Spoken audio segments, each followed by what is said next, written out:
Hello, welcome back to the channel. Today I'm going to be talking about Epic Pike and Shotte. Where I am, where the project is, learning points when I've been painting them, and a few other things to discuss.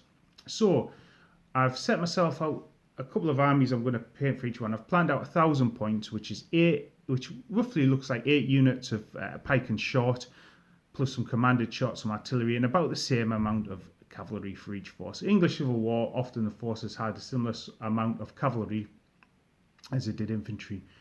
So I've gen them up. So I know gen, that's a role-playing term. I've created those lists as just a guide. I'm going to primarily be focusing on the north, but I will end up doing a few specialist units for different parts. So for example, Parliament will have Hasselrigg's lobsters, and the Royalists will have some Cornish troops. Once I've done the English forces, I will look at doing some Scottish forces. Now in the club, a couple of the members have got the Montrose boxes, so I guess I'll be doing some Covenanters. And although I will end up doing some Montrose stuff, I love the look of those Highlanders. That was kind of the thing that tipped me over into doing Epic Battles Pike and Shotte. That and a few history talks where some of our members talked about we say English Civil War, it should really be called the War of the Three Kingdoms, because it was Scotland and Ireland as well. But anyway, let's talk about what I'm doing. So my plan for December, I've set myself a plan to paint half of my parliamentarian force. So I've got a couple more infantry regiments on the go, and I have 3 sprues of cavalry. I've painted all the horse, and I'm working on the foot components of it. So as you can see, I've done a blue regiment and a yellow regiment. One of the things I'm quite enjoying about the English Civil War is, unlike, say, the American Civil War, where pretty much you've all got the same uniforms, or the Napoleonic, where you've all got the same uniforms. Just as an example, I do have sprues of Union stuff underway at the moment. That actually shows my methodology off. I've got 5 of these on the go at the moment.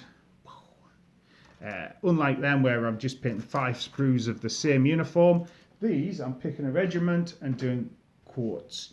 So to start with, I'm doing a primary colour. I'm doing 4 units: blue jackets, yellow jackets, red jackets, and green jackets.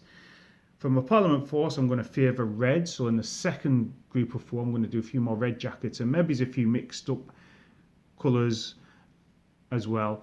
For my Royalists, I'm going to favour blue, so there'll probably be a few more blue jackets, and use some white as well. So I have finished these guys off.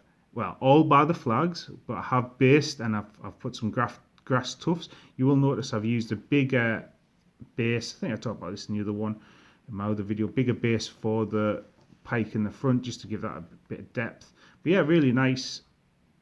Enjoy painting these. I think I showed off the yellow ones before. These seem to be a bit bigger and chunkier than certainly the American Civil War figures that I've been painting. So I've got 2 regiments done there, and I have work in progress. I should have had this open before I started doing the video. Work in progress on our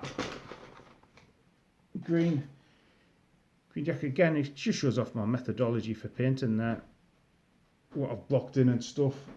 And I'm working on the artillery.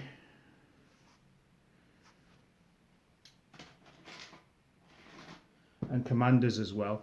My plan is to do a regiment and base it and finish it before moving on to the next.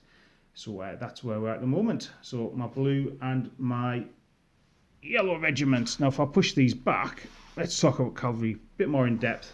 Actually, painting the cavalry was a bit of a learning point for me, so I want to share some of those learning points. So first up, cuirassiers. There weren't many cuirassiers in the English Civil War. Famously, Hasselrigg's lobsters, which I mentioned before. So we'll only be doing 1 regiment of cuirassiers. Probably means I'm going to end up with a few extra pieces of cuirassiers, which I can trade off for people who seem to be quite desperate for cuirassiers at the moment. They're this nice orangey red kind of colour scheme to them. Pretty straightforward. The standard has sort of green. But now we start looking at the actual cavalry, the meat of it. Now I have painted up the dragoons. I'll talk about them just now.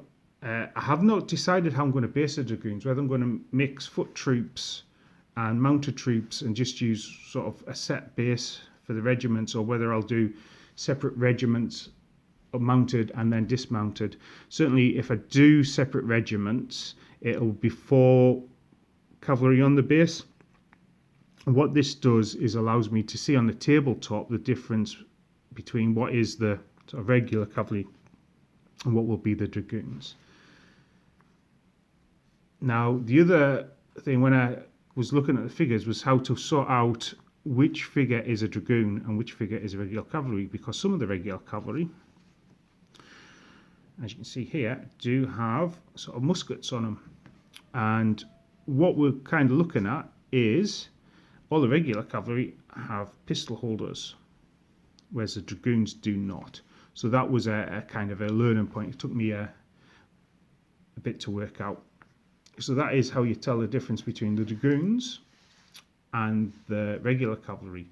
Now, when you look at paint schemes for the English Civil War cavalry, you'll see a lot of what we call buff coats.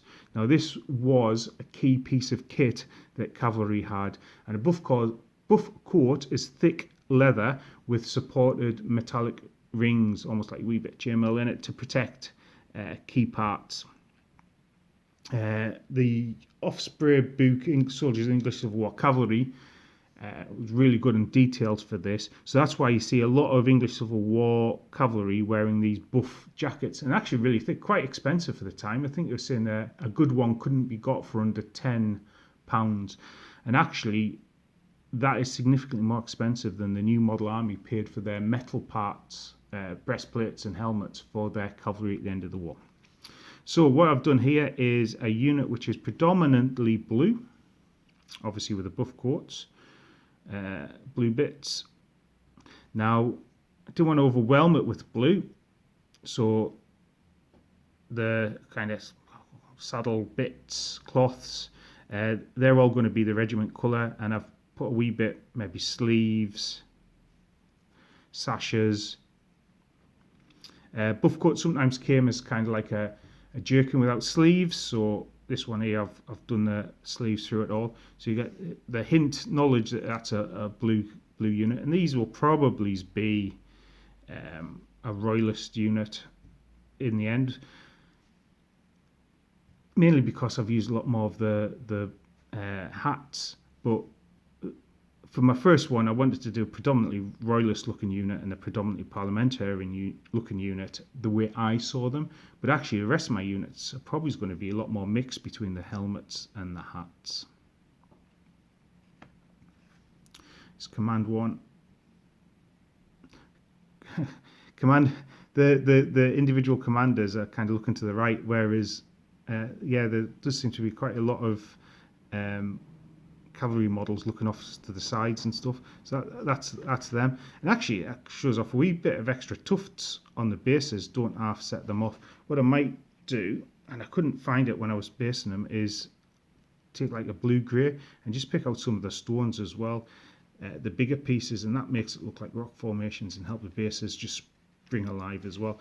And for these guys, I've gone for the more traditional helmets for the parliamentarian forces there. And again, the reds, in the same way I've used with the blue jackets.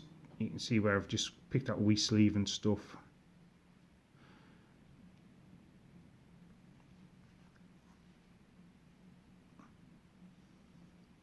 But yeah, it really were a fun project to paint so far.